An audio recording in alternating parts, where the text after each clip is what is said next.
जे मृग राम बाण के मारे, ते तनु तजि सुर लोक सिधारे। सुर लोक सिधारे।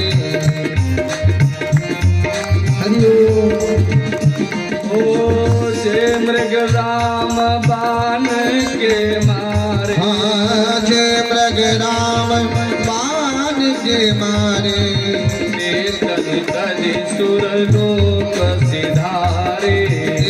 तन तजि सुर लोक सिधारे, ते तन तजि शिवलोक सिधारे। बोलो भक्तवत्सल भगवान की जय। जो मृग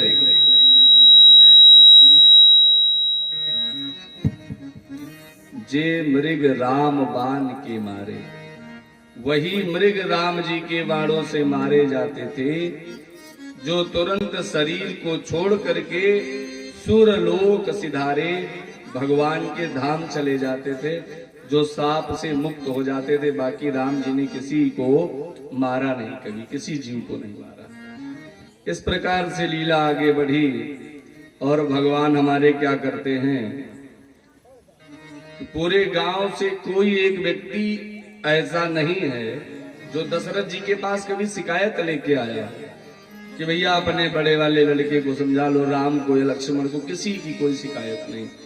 और राम जी आए हैं तो उनका उद्देश्य अपने छोटे छोटे भाइयों को बुलाते, भैया इधर आओ, जिस चीज की जरूरत हो मुझसे बताना, कभी किसी को परेशान ना करना। और राम जी का एक संकल्प है। राम कौन है जो ये चाहे कि हमारे पूरे गांव के लोग सुखी रहें? राम कौन है जो ये चाहे कि हमारे पूरे गांव के लोग सुखी रहें? और रावण कौन है? हम ही सुखी रहें, बाकी सब दुखी रहें, केवल हम ही बढ़िया रहें। ये सोच दैत्य प्रवृत्ति की है। जेहि विद सुखी हो ही पुरलोगा, करहि कृपा निधि सोई संजोगा। जिस तरह से अयोध्यापुरी के लोग खुश हो जाते हैं, हमारे राम जी वही वही कार्य करते हैं। और एक काम राम जी करते हैं, हम आप नहीं करते, करना चाहिए। कि जितने लोग बैठे हैं, वैसे एक बात बता दूं कि वह सभी लोग बड़े सौभाग्यशाली होते हैं जब तक उनको माता पिता का आशीर्वाद मिलता रहता है। संसार में तभी अंधेरा शुरू होता है, तभी दुख सही सही शुरू होता है, जब माता पिता साथ छोड़ करके असमय संसार से विदा हो जाते हैं। जब तक माता पिता हैं तब तक हमारी आपकी सिरदर्दी बिल्कुल आधी रहती है। पिता बाजार में हो, चाहे उसकी जेब में पैसे हो चाहे ना हो, लेकिन जब भी बेटा बोलता है, बेटी बोलती है हमें ये चाहिए, तो चाहे प्रतिष्ठा दांव पर लगा करके, चाहे मेहनत करके उस इच्छा को पूरी करते हैं। तो पिता जो है वो आकाश के समान है। इसलिए अगर माता पिता हैं तो आप समझो कि आप पर ईश्वर की कृपा बनी है। और अगर सही सही उनका आशीर्वाद, उनकी कृपा लेना चाहते हो तो राम जी ने जो किया वो करना चाहिए। कोई ऐसा नहीं होगा होली दिवाली चाहे पैर छू ले माँ बाप का, नहीं तो कोई जरूरत नहीं, ना कोई सिखाता नहीं अपने बच्चों को। जैसे जिसके दादा दादी हैं, छोटे बच्चे हैं, तो उसकी माता को उसके पिता को समझाना चाहिए कि दादा दादी हैं, जाओ पैर छू लो, फिर हमारा अभी सुबह उठ करके कोई नहीं बता। लेकिन हमारे राम जी करते हैं क्या?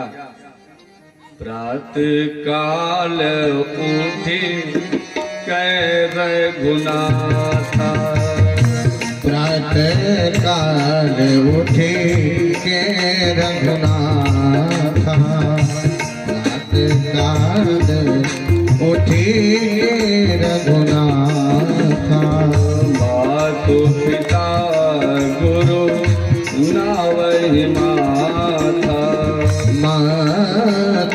पिता गुरु ना महिमा था, मात पिता गुरु ना महिमा था। बोलो सदगुरुदेव भगवान की जय। तो अगर राम बनना है तो एक सरल सा उपाय है, सुबह उठिए, अपने से जो बड़ा है आपके परिवार में, यदि माता पिता नहीं है, कोई बड़ा है तो उसके पैर छूइए, उसके मन से जो आशीर्वाद निकलेगा वो सदैव आपको आगे बढ़ाता रहेगा। कोई कितना भी आपसे क्रोधित हो, गुस्से में हो, आप दौड़ करके उसका पैर छू लीजिए, आधी गुस्सा उसकी तुरंत समाप्त हो जाएगी। तो सीधे सीधे लिखा है कि अभिवादनशीलस्य नित्यं वृद्धोपसेविनः चत्वारि तस्य वर्धन्ते आयुर्विद्या यशो बलम्। 4 चीजें जरूरी हैं संसार में। अगर आपको ज्यादा दिन जीवित रहना है संसार में, सब चाहते हैं कि हमारी आयु ज्यादा हो, तो इसीलिए कहा गया है कि अभिवादन शीलस्य, अभिवादन करना जो आपसे जैसे हो पद में कद में, वैसे उसको प्रणाम नमस्कार नमस्ते करना चाहिए। नित्यम वृद्धोपसेविना, आपसे जो बड़ा है उसकी सेवा यदि आप 5 मिनट भी करते हैं, 4 चीजें अपने आप आपको मिलेंगी। पहले नंबर पे क्या है? आयु, आप दीर्घायु होंगे, विद्या आपको मिलेगी, यश की प्राप्ति होगी और शरीर में शक्ति की कहीं कोई कमी नहीं रहेगी।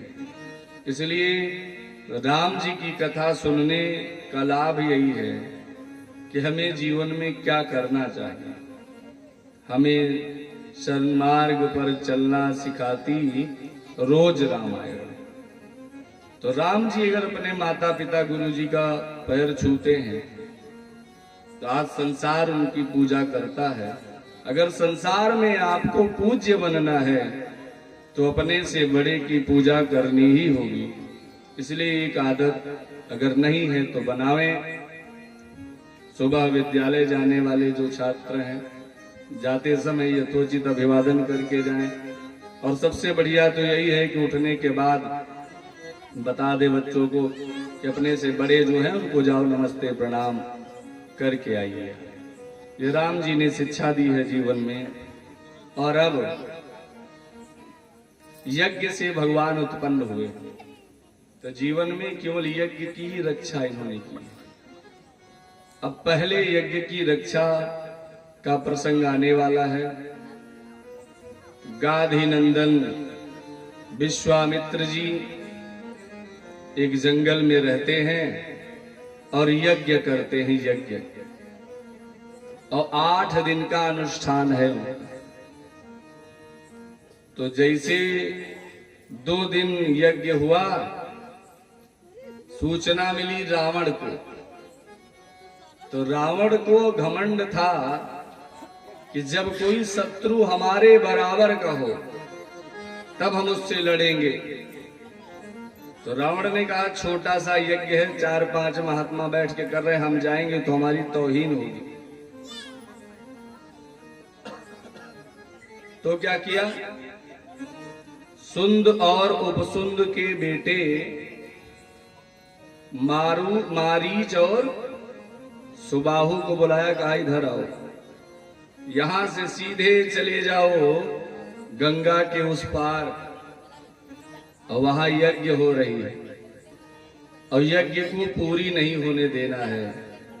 जाकर के यज्ञ का विध्वंस करो।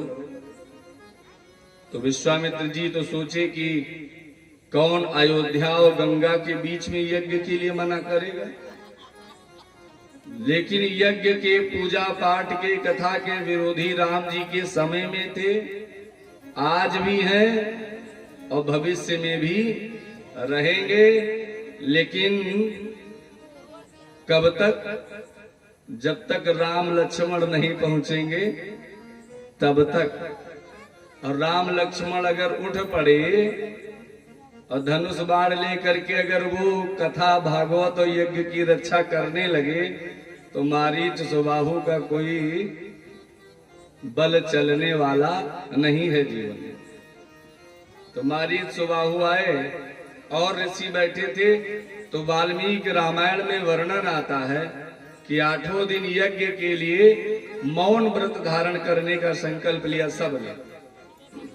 सबसे बड़ा संकल्प है, न बोलना भी सबसे बड़ी तपस्या है। मौन व्रत ले लिया तो दैत्य आए, उसको रोक नहीं सकते, जोर से चिल्ला नहीं सकते कि तुम यहां से चले जाओ। और यज्ञ के पहले, पूजा पाठ के पहले एक संकल्प और लिया जाता है कि हम क्रोध नहीं करेंगे। ऋषियों ने कहा कि विश्वामित्र जी, आपके पास ऐसी ऐसी विद्या है, अगर प्रयोग कर दो तो ये मारीच सुबाहु अभी के अभी मर जाएंगे। तो कहा यज्ञ फिर भी अधूरा हो जाएगा। अगर हम क्रोध कर दें तो यज्ञ वैसे भी पूरा नहीं होगा, तो फायदा क्या है। इसलिए अब कोई उपाय ढूंढना पड़ेगा। यज्ञ के आचार्य हैं विश्वामित्र जी, एक प्रकार से कथा व्यास आचार्य, कुछ भी कह लीजिए। 8 दिन तक न बोलने का संकल्प लेते हैं। अब आजकल के यज्ञ के आचार्य और कथा के जो वक्ता हैं, उनका श्रृंगार अगर बढ़िया से ना हो तो समझो कथा नहीं जमेगी। कथा के पहले दिन संकल्प होता है कि वक्ता और श्रोता को जब तक कथा न पूरी हो तब तक क्षौर कर्म वर्जित है। और महाराज जी कमरा बंद है, जिलेट लेके जल्दी से जुट जाते हैं कि ऐसा ना हो कि जो लोग आवे तो उनको हम सुंदर न दिखें। उनको ये नहीं मतलब है कि हम श्याम सुंदर की कथा कह रहे हैं, तो कथा की सुंदरता में ही हमारी सुंदरता है। आजकल किसी को कथा का लाभ क्यों नहीं मिलता है? वक्ता न खुद नियम का पालन करते हैं, न यजमान को पालन कराते हैं। अब विश्वामित्र 8 दिन न बोलने की शपथ लिए हैं, क्रोध न करने की शपथ लिए हैं। सामने राक्षस खून और हड्डी फेंकते हैं वन कुंड में, लेकिन उठ के बोले नहीं एक बार। तो कैसे लाभ मिलेगा? आजकल के वक्ता श्रृंगार में बिजी हैं पूरी तरह से, वो भगवान से ज्यादा स्वयं का श्रृंगार करने लगे। किसी ने कहा कि पहले कथाएं कम होती थी और समाज ज्यादा सुखी था, आज कथाएं ज्यादा होने लगी और समाज दुखी रहने लगा। इसका क्या कारण है? तो इसका एकमात्र कारण है कि पहले जो कथाकार होते थे, कथा व्यास होते थे, वो स्वयं को माध्यम बना करके भगवान का प्रचार करते थे। और आज बदलाव हो गया है, आज भगवान का सहारा लेकर के लोग स्वयं का प्रचार करते हैं। इसीलिए न किसी को लाभ मिलने वाला है, न किसी का कल्याण होने वाला है। 8 दिन तक क्षौर कर्म नहीं हो सकता। टेलीविजन पे जितने बड़े बड़े वक्ता हैं उनको आप देखिए, उनके साथ 2-3 लोग रहते हैं केवल उनका श्रृंगार करने के लिए। आप क्या कथा कहोगे? कौन सी मर्यादा का पालन करोगे? जब 8 दिन आप बिना अपना श्रृंगार किए नहीं रह सकते तो आप समाज के लिए त्याग नहीं कर सकते। विश्वामित्र महाराज जब 8 दिन पूरा हो गया, यज्ञ अधूरा रहा, लेकिन नियम नहीं बदला उन्होंने। उठ करके चल पड़े। किसी ने बताया कि रघुकुल शिरोमणि राम और लक्ष्मण अगर आ जाएं तो यज्ञ पूरा हो जाएगा। गोस्वामी जी ने संकेत किया है।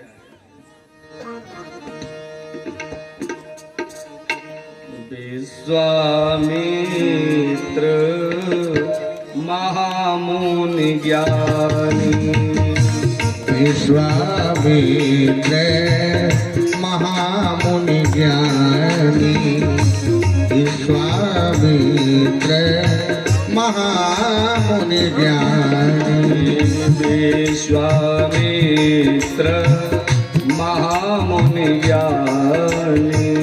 विश्वामित्र महामुनि ज्ञानी, विश्वामित्र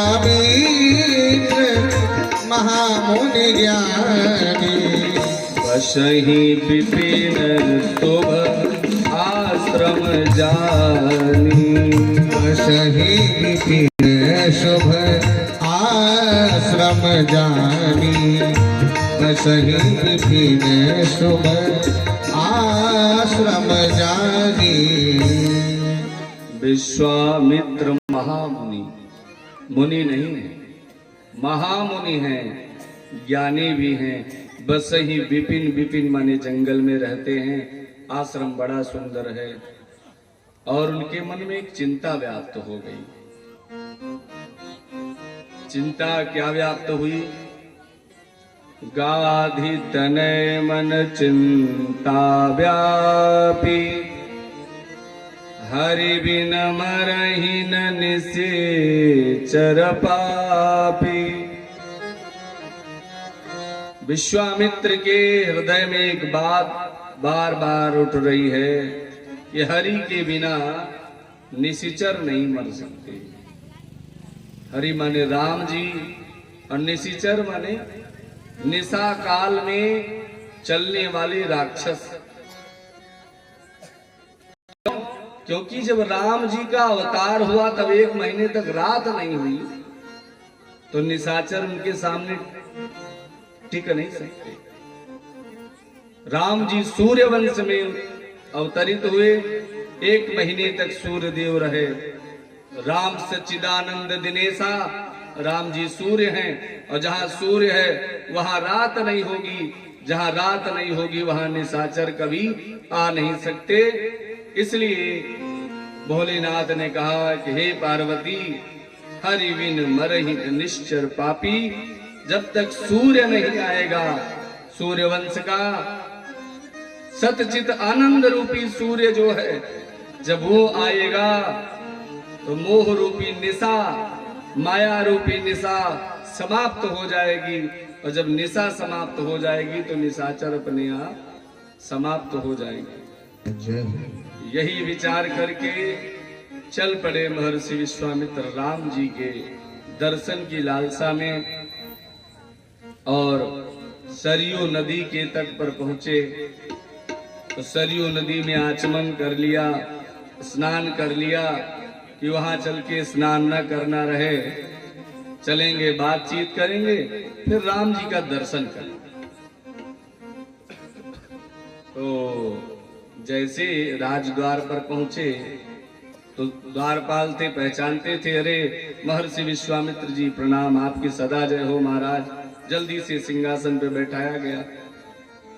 ऋषियों के लिए, अतिथियों के लिए जो सिंहासन होते थे उस पे, और संदेश भिजवाया गया कि महर्षि विश्वामित्र जी आए हैं। और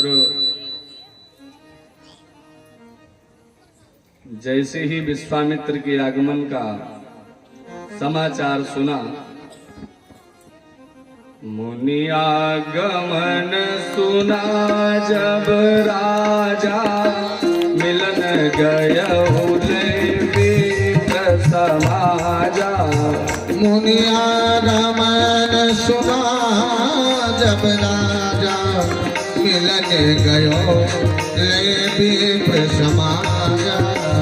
मुनि आगमन सुना जब राजा, मिलन गयो विप्र समाजा। बोलो भक्तवत्सल भगवान की जय हो। मुनि आगमन सुना जब राजा, राजा जी ने, महाराज दशरथ ने जब सुना कि ऋषि विश्वामित्र जी चल करके हमारी नगरी में आए हैं, तो मिलन गयो लय विप्र समाजा। अब वशिष्ठ जी को और ब्राह्मण विद्वानों को लेकर के मिलने के लिए गए, जबकि विश्वामित्र जी क्षत्रिय हैं, लेकिन उन्होंने भी ब्रह्म तेज प्राप्त किया है। वशिष्ठ जी से इनका झगड़ा हुआ है, जिसकी कथा वाल्मीकि रामायण में जनकपुर में आएगी। जब पहुंचेंगे तो वहां इस कथा का विस्तार होगा। और उसके बाद महर्षि विश्वामित्र को ब्रह्म ऋषि की उपाधि वशिष्ठ जी ने प्रदान की है।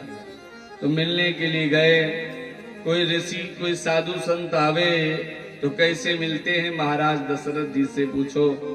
सबको साथ में लेके गए, अगवानी किया, फूल माला आरती, पैर धुला, पूरे राजमहल में चरणोदक छिड़का गया महर्षि विश्वामित्र का, विविध भांति मेवा पकवाना जो भी था, और पूरा परिवार सहित खड़े हो गए।